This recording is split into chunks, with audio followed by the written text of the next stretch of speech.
All right, so let's just get right into it. If you're just starting out with Kioptrix, I bet you've been here. You're staring at this massive digital bookshelf, and you're just frozen. You're ready to learn, you're excited to go, but picking that very first book, it feels like the biggest hurdle of all. Well, today, we're going to decode that exact problem. So this is the question, isn't it? It's the one you see plastered all over forums, Reddit, Discord channels, and it feels like the most logical place to start. Of course you want the best book to get the best results. I mean, it makes perfect sense. Or does it?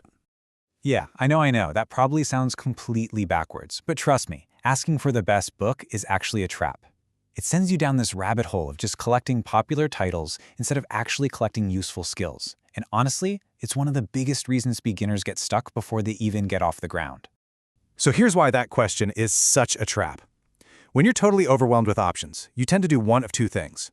You either just grab the most famous book, the one everyone talks about, even if it's way over your head. Or you get so stuck in analysis paralysis that you just skip the crucial first steps altogether. Either way, you end up in the exact same spot, hitting a massive learning bottleneck where your progress just grinds to a halt. And this right here is the whole solution in one sentence. It's the core philosophy we need to switch to. Forget chasing the book with the loudest reputation. Instead, you've got to start diagnosing your own learning. Ask yourself, what is the one thing standing in my way right now? The right book? It's the one that solves that specific problem. So let's put a name on this approach. Bottleneck-driven learning. This is a huge mindset shift. You're not a passive collector of knowledge anymore. Nope, you're an active, tactical problem solver. Think of it this way. Your library isn't a trophy case to show off. It's a toolkit. And you only pull out the exact tool you need for the job you're doing right now. And this quote just illustrates the whole idea perfectly. We tend to think of stuff like, Linux command line skills as just background knowledge, things we should kind of absorb over time.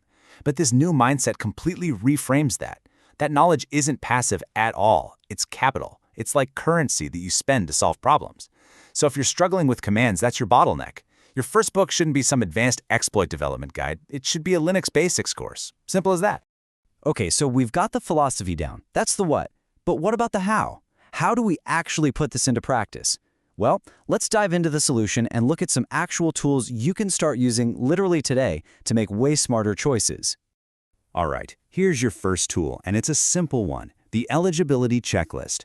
Before you even think about buying a book or starting a course, you have to run it through these 4 questions. 1. Does it solve my immediate problem? 2. Is it for my current skill level, not the one I wish I had? 3. Does it build on what I just learned? And 4, this one's huge, does it have practical, hands-on exercises? If you get a no on any of those, it's the wrong book for you right now, period. And hey, you can even make this more specific for yourself.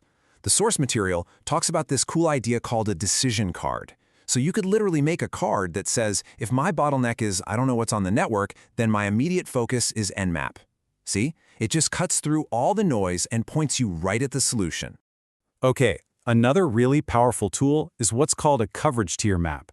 Instead of just randomly jumping into web exploits, you actually map out your learning. So tier 1 is the rock-solid foundation. Like, how does HTTP actually work? Tier 2 is all about the tools. How do I really use Burp Suite? And only then do you move to Tier 3, the bigger concepts like SQL injection. This whole approach stops you from skipping the stuff that makes the advanced topics actually click.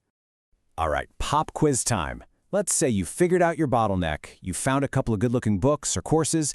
How many of them should you be actively working through at the same time this month?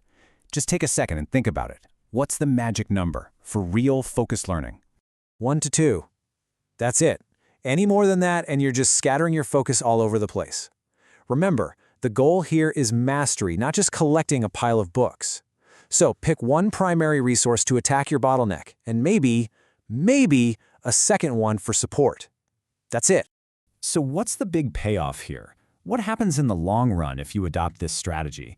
Well, it's not just about learning faster. You start to build a much smarter shelf. And I mean that both literally and metaphorically. You start to develop what the source material calls widened judgment. And this chart just lays it all out, side by side. You've got the old way, chasing the best book, hoarding resources, and just intensifying that impulse to skip steps. And then you have the smart way, solving your bottleneck, turning knowledge into active problem-solving capital, and focusing your learning. It totally transforms your approach and widens your judgment, making you a better problem solver from the get-go. And this is really the key takeaway, the big idea to hold on to. A good beginner shelf, a good learning plan should widen your judgment. It shouldn't just feed that impulse to skip the hard stuff. The whole point isn't just to pile up information. It's to build the wisdom to know what to do with it. It's about becoming a thoughtful, competent problem solver, not just someone who checks books off a list. So, I'm going to leave you with a question. Forget about finding the best book. Just for a minute. Take a hard look at where you are right now in your learning. What is the single biggest thing holding you back? What's your bottleneck? Figure that out. Identify it. Because that's your target. Now go find the right tool for that one job.